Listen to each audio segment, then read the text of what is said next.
I'm super excited to talk all things Barolo and Barbaresco. I've gotten to go twice for really brief trips, and I would say it's definitely the part of Italy that I've fallen most in love with. I love Ooh, mountain backdrops, fog, indulgently decadent food, so I was destined to love Piedmont. my gosh. Sounds like you're filling out kind of like your profile for like a dating app. Like, if you love mountains, fog, and I'm kidding, Structured red wines. structured red wine. Hey, y'all. I'm Jessica Dupuy, guest host for a special series on the Barolo and Barbaresco World Opening 2025, presented by Landmarks.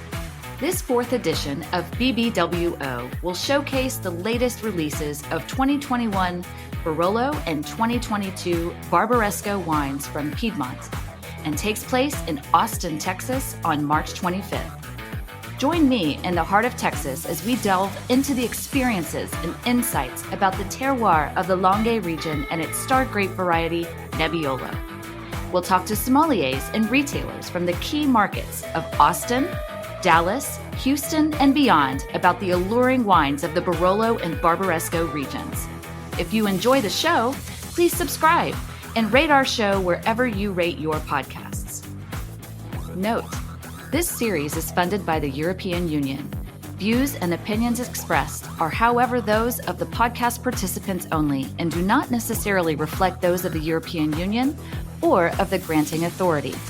Neither the European Union nor the granting authority can be held responsible for them. All right. Well, Ali Schmidt, thank you so much for joining us on the Italian Wine Podcast. I'm thrilled to have you, if for no other reason than because we're good buddies and I haven't seen you literally in forever. Too long. Yeah, too long. So I'm glad we get to catch up in this way. I'm super excited to talk all things Barolo and Barbaresco. I've gotten to go twice for really brief trips, and I would say it's definitely the part of Italy that I've fallen most in love with. I love Ooh. mountain backdrops, fog, indulgently decadent food, so I was destined to love Piedmont. My gosh. Sounds like you're filling out kind of like your profile for like a dating app. Like, if you love mountains, fog, and I'm kidding, Structured red wines. structured red wine. Well, before we jump into that, why don't we talk a little bit about you and who you are? Tell us where you're from, how you got into wine, and then we will wind our way to the mountains and fog. Love it. I'm from Austin originally. I left to go to college in Chicago and then kind of moseyed my way back afterwards, which is when I decided maybe I should stop pretending to be interested in an office job and just give in to my love of being in restaurants and being around food and hospitality. So when I moved back, I kind of landed in Austin at a really great time when Barley Swan had just opened, Uchiko had just opened. It was like a very, I think, like vibrant, exciting time. And I started working at Uchiko, which had just this incredible like 8 week, 1 hour a week wine 101 course, which is kind of crazy that they like invested in that. And going through that really just kind of sparked this like, oh my gosh, it's everything I love. It's food, it's travel, it's interesting characters, it's storytelling. So I decided like, okay, well, if I'm going to focus on restaurants, which I love, maybe wine could be a fun little area within that I can specialize in. So started pursuing studying, and fortunately there were a lot of great, really passionate people at Uchiko at the time. So we had a fun study group where we'd meet up and eat too much cheese and talk about what we read that week. Good times. And then after being there for 5 years, I went to Jeffries to be a captain sommelier.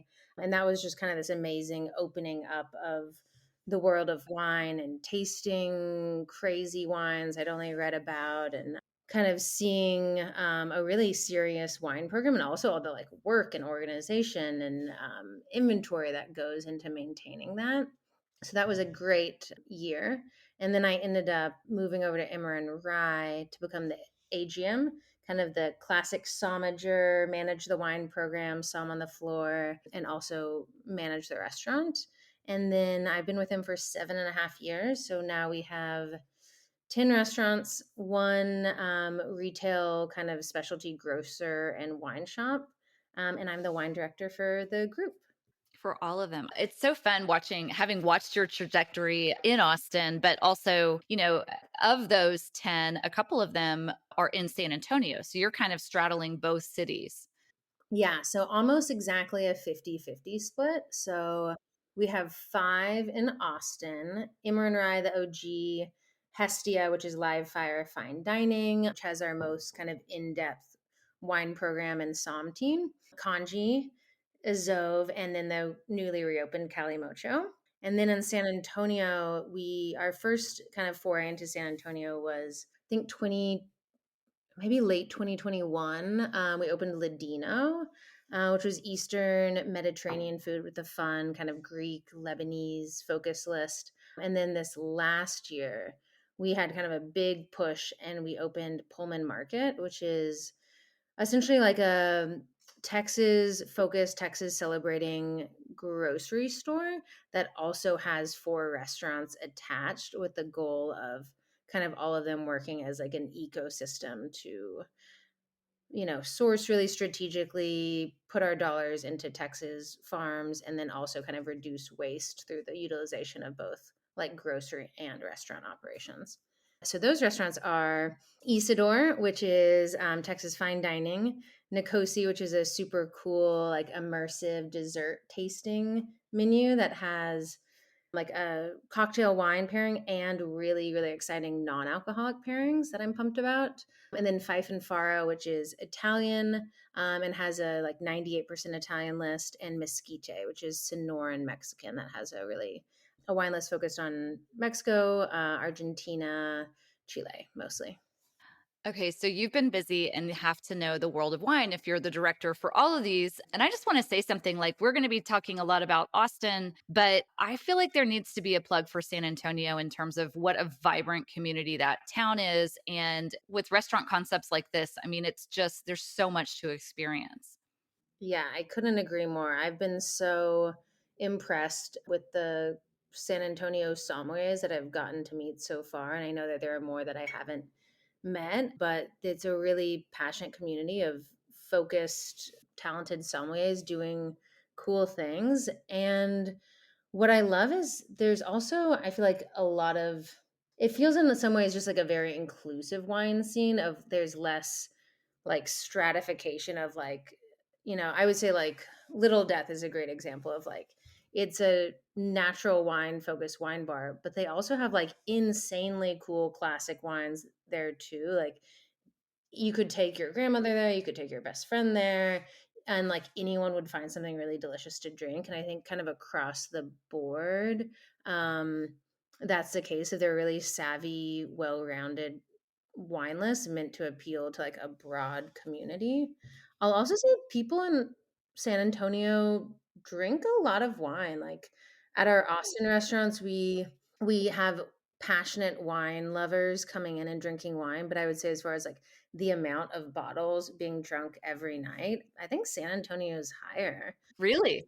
Yeah, because like just kind of I at least I feel like maybe it's the people at our restaurants attract, but like people are coming in and they really view a bottle of wine as like part of going out to eat, and that seems to be like more of the average. Whereas in Austin, it's this total mixed bag of you've got some tables exploring zero proof options, you have some tables nerding out on cocktails, others that are passionate about wine, but just kind of the view I think of like wine as being part of a meal seems to be a little bit higher in San Antonio. More ingrained in that culture there. I think that's really interesting to notice. Well, I'm curious, you led off with the fact that you've been to Piemonte or Piedmont. And I'm just curious, kind of, as we're talking a little bit about Barolo and Barbaresco specifically, where do those regions kind of sit in your mind in terms of how they resonate as regions that you know and love, or maybe you don't know and love them? I'm kidding. Why are they important? What makes them special?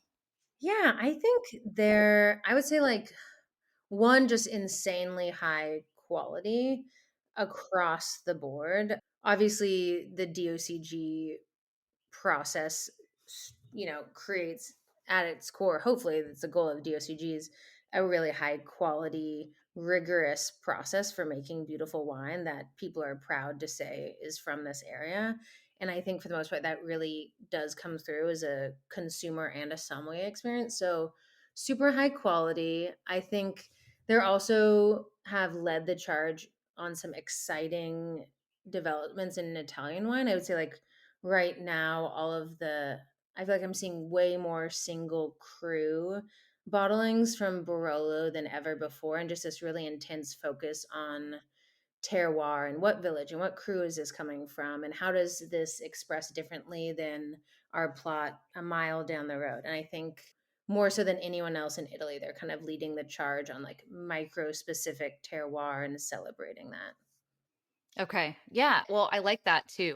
I feel like they're definitely one of the regions in Italy that really kind of drilled into that first. I don't want to start a competition. Yeah, a lot of people are doing amazing things, and this is one thing that Piedmont is doing really well too. And I guess too, it's resonated globally, right? Like people are very aware of it. So I think that's a good point. Well, obviously, with those two regions, we're really talking about one grape specifically. So can you kind of tell me, just from a a sommelier perspective, a wine professional perspective, what is Nebbiolo to you? Like, what does it mean, and what does it kind of reflect in terms of your experience? I mean, you're having to work with wines from all over the world, but where does Nebbiolo sit for you? Ooh, it's definitely up there in terms of grapes that like just personally outside of work, I love drinking. And I think that comes down mostly to its like very unique and very like piercing aroma. There's really like nothing that replicates the like combination of like floral, fruit, minerality, savory, herbal component and is as like precise in its delivery of those. So I think for me it's that like haunting perfume that makes it one of my favorite grapes, and then that's combined with a wine that has a really amazing place on the table as far as like really vivid acidity, high tannin, structured, but still comes across as like the perception of being relatively medium like bodied, and living in such a hot climate here where like we're in our 6 weeks maybe of winter where I'm like, ooh, should I drink a cab? I don't know. But generally like the rest of the year I'm seeking out, high acid whites and light to medium bodied reds. And I think what makes Nebbiolo so compelling is that it has overall the impression, even though they can be 14.5, 14% alcohol, it still has the impression and kind of the weight of like a delicate, ethereal, like lifted beverage. And to deliver that with like lots of complexity, structure that can work with like fattier, heavier foods is like ideal for when you want to do like have a wowing, impactful red wine that doesn't mean like weight or heft. Yeah. I mean, I've heard somebody say like it's like a hippopotamus in ballerina slippers. You know what I mean? Like it delivers so much in a this beautiful fragility and delicacy at the same time. And I agree with you. I would say, that's definitely my like a summer if I'm having steak in the summertime, Mhm. like that is what I'll go to is Barolo Barbaresco, because it's like all of those elements, but I don't feel like I'm gonna in Texas heat, I don't feel like it's going to be too much. You know what I mean? Totally. Yeah. So I'm curious, we've talked a little bit about San Antonio, Austin. I don't know if you want to, you've already talked about the fact that they are a little bit different in the way that they consume wine. Can you kind of break down like what the appeal is for Italian wine? What's the demand and what are you seeing in terms of interest for Italian wine and then more specifically Barolo Barbaresco? Yeah, I would say in San Antonio, we're seeing a really strong demand. I'll start with Fife and Faro because it's a totally Italian focused program. We do see a good amount of just kind of like order fire, immediate interest in our Barolo and Barbaresco categories. So there is sort of this inherent, it's not driven by us being like pitching those wines. The demand is already there. Right now at Fife and Faro, we're doing a just conveniently doing a Piedmont flight, which includes a Longue Nebbiolo, which then we're also pouring by the glass for like $14. It's a crazy value. And I feel like that's been a really great way to kind of bring in people who maybe don't know Barolo and Barbaresco already and start with just a familiarity with Nebbiolo. But the demand, particularly from, I would say, like, consumers 40 and over, like they're familiar, they love it, they're into it, they're already eating Italian, it makes sense. Like, not a hard sell at all. There's kind of the understanding that, like, this is a natural pairing. At Ladino, it's fun because that list is focused a little bit more on like Greece and Lebanon, but we do have, Italy touches the Mediterranean, so we lump that in. And the Barolo offerings we have there do really well. And I think it's also fun from a very nerdy perspective. It's really fun when people are drinking Zinamavro to then have the Barolo conversation, have people try those side by side. You made it as a region when other people call their grape the Barolo of Greece. So the fact that it's used like as a comparative standard of great respect is such a great sign. So I love people getting to try those side by side at Ladino. And then at Isidore, we have a lot of interest in Barolo. It's there are a lot of like richer steak and pork cuts on that menu, so it's sort of like a no brainer option pairing wise. So yeah, lots of demand in San Antonio. In Austin, I would say we see the most demand and interest in Barolo and Barbaresco at Emmer and Rye. I think kind of Okay. going back to that like sort of instinctual I pair Italian wine with Italian food, the pasta at Emmer seems to trigger like a craving for Nebbiolo within people. So a lot of interest there. And I think a cool note is Emmer and Rye does get a lot of business dinners, partially because it's located near the convention center. But that seems to be a really popular beverage, kind of wine of choice when you're in charge of ordering for a group of 8 to 10 people and maybe you don't know their wine taste at all. I feel like our guests at Emmer are more likely to choose Barolo than they are to choose Napa Cab or Bordeaux as sort of the like red wine. I don't know who I'm dining with and what they enjoy, but I know they're going to love this bottle of Barolo and it'll work well with pasta. It'll work well with steak at the end of the meal. So we see a lot of interest in that at Immer.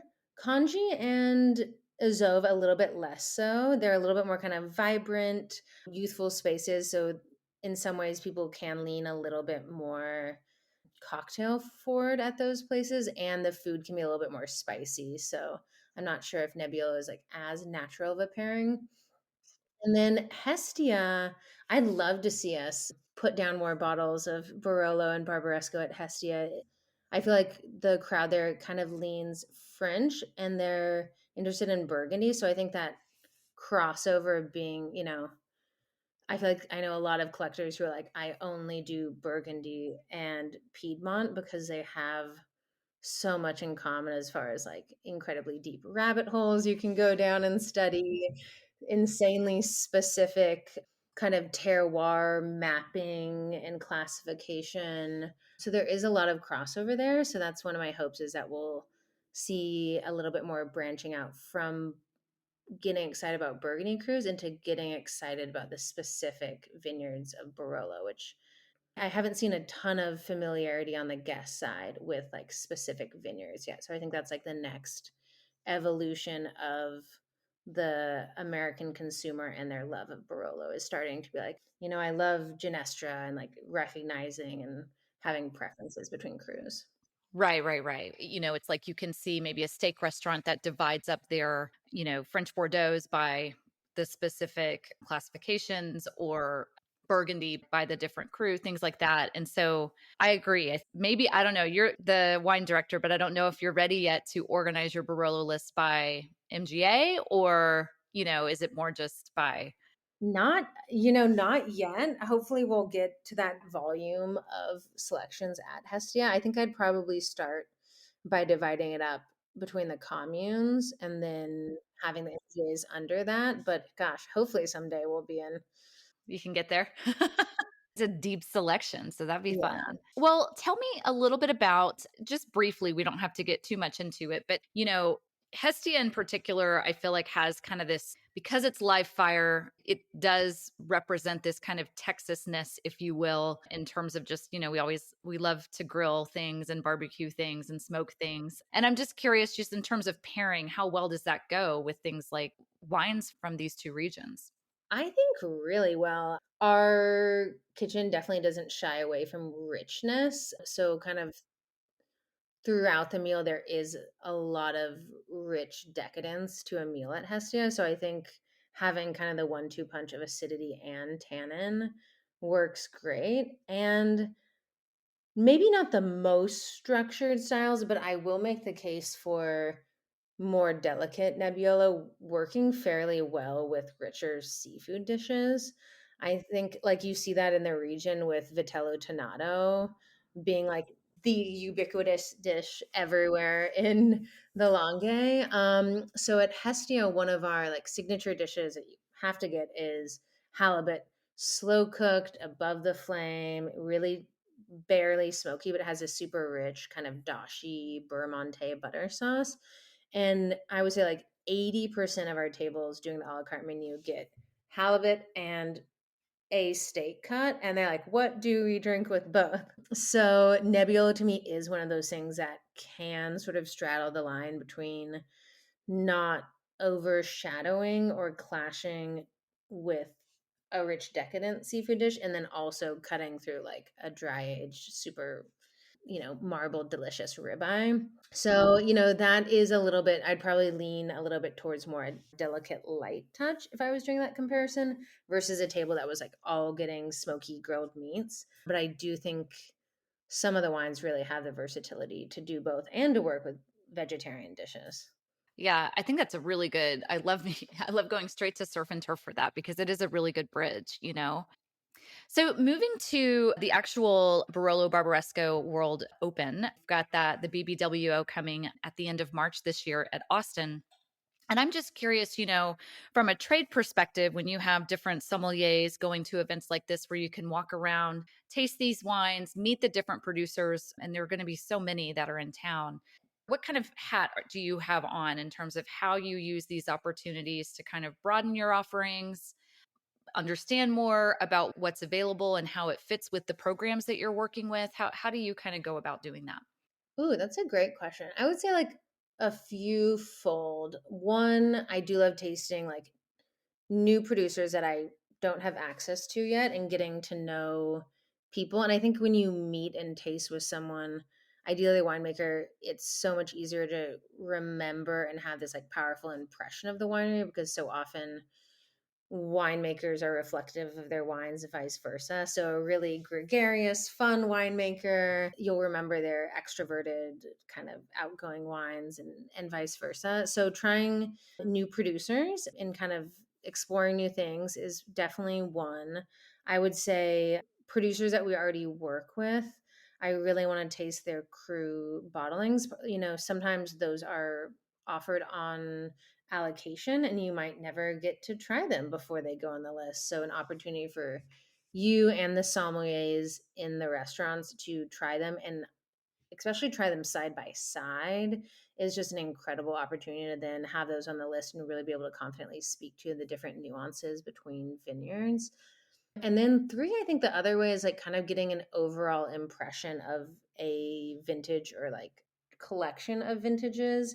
Like I imagine most people will be pouring 2020 Barolos in March. So this opportunity to try, 20, 30 different Barolos in the same vintage side by side and kind of gather this collective understanding of what that vintage is and how it plays across different pockets or both appellations is I think a really cool thing that you don't normally get when you're tasting Barolo isolated, across a couple weeks from each other. That actually is big insight. I hadn't thought about it like that. But I mean, like I'll go to events like Anteprima for a particular region or things like that, where they were kind of like releasing the collection for a particular vintage, but not everyone does have that opportunity. And I hadn't thought about it in terms of, for you, not only in being able to explain to customers and consumers about here's what a vintage really does, this is what that vintage really showed.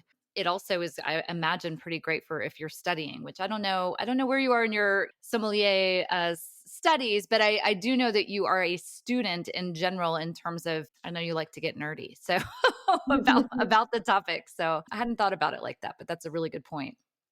I think also just for if you can get members of your staff involved in coming to these events, they can really be really big turning points of like, aha, I get why the world of wine is cool and like interesting and worth, devoting your life or career to. I remember the first like slow wine event I went to, which was probably like 2014.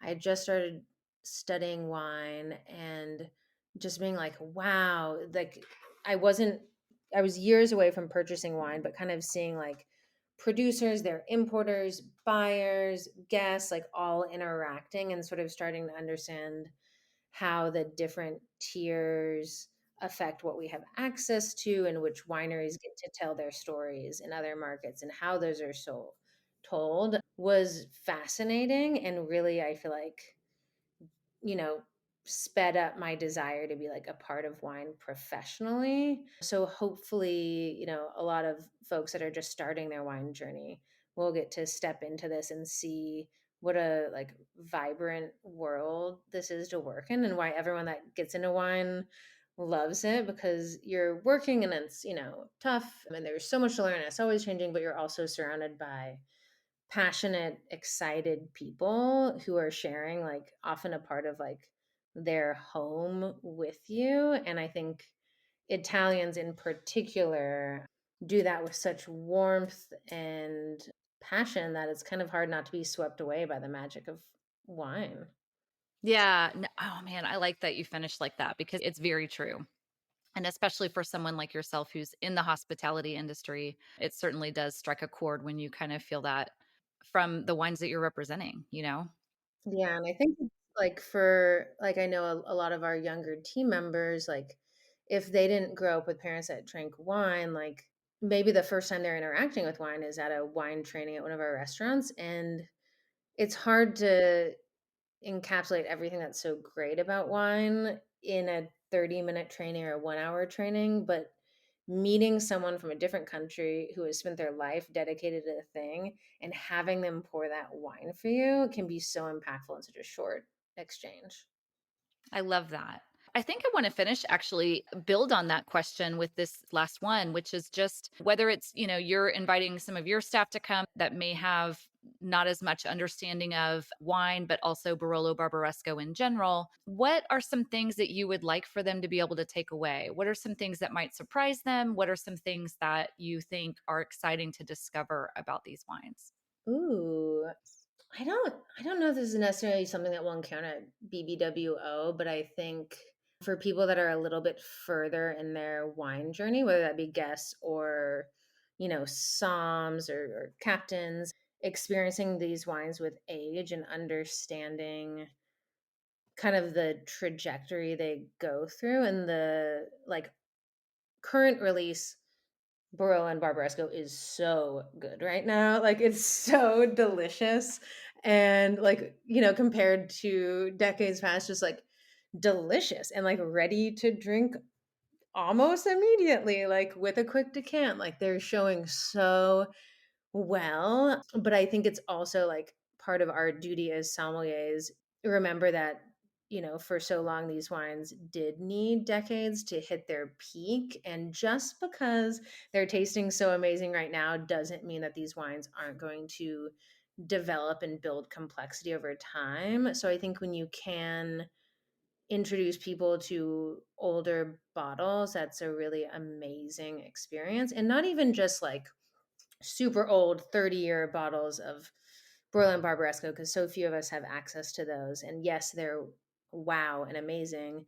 But even like we have 2017 Albino Roca Ronchi Barbaresco at Isidore, and it's 8 years old. So it's not a mature bottle, but it's developing and just seeing over time as those like truffly, mushroomy notes start to like integrate in and build on the florals and like the fresh, youthful fruit, like how complex the wines can get. So I think one, introducing people to kind of the magic of these wines with age. And then not technically Barolo Barbaresco, but I think Longue Nebbiolo has just really never been better. And particularly, there are a lot of, like, I think in like Barbaresco, like Prototordo Barbaresco's Longue is just their declassified younger vines of Barbaresco, and Elio Grosso, their Longue is declassified young vines of Barolo. So I think, in the wine world, there's kind of like, I feel like two paths right now. Like, one is this chasing of rare and fine and hard to get high end bottles. That's a big part of the industry. But then the other part is remembering that, like, wine is just a daily, like, joy and pleasure, and that there's so many joyful, well priced wines that should be celebrated. I think Longue Nebbiolo is just drinking great, and a really awesome way to start to understand a producer's style. So if you're new to the world wine and you want to get to know Puerto Barbaresco, you've heard about their cru bottlings, trying their Longa is a great way to kind of start to wrap your head around the producer and get to know them. And then from there, hopefully you get to try the crus, but if not, you can start to kind of extrapolate out from your understanding of their introductory bottles. Right. I like that. That's a really good way to put it. Well, Allie, thank you so much for joining me for this conversation. I always learn so much from you and love always how you describe wines. It's made me thirsty, and we probably should have opened a bottle before we started. But thank you so much. It's good to catch up, and I will see you at BBWO. Awesome. Thanks so much for having me. Thanks for listening to this special series on the Barolo and Barbaresco World Opening 2025. If you enjoyed the show, please subscribe and rate us wherever you listen to your podcasts. Special note, this series is funded by the European Union. Views and opinions expressed are, however, those of the podcast participants only and do not necessarily reflect those of the European Union or of the granting authority. Neither the European Union nor the granting authority can be held responsible for them.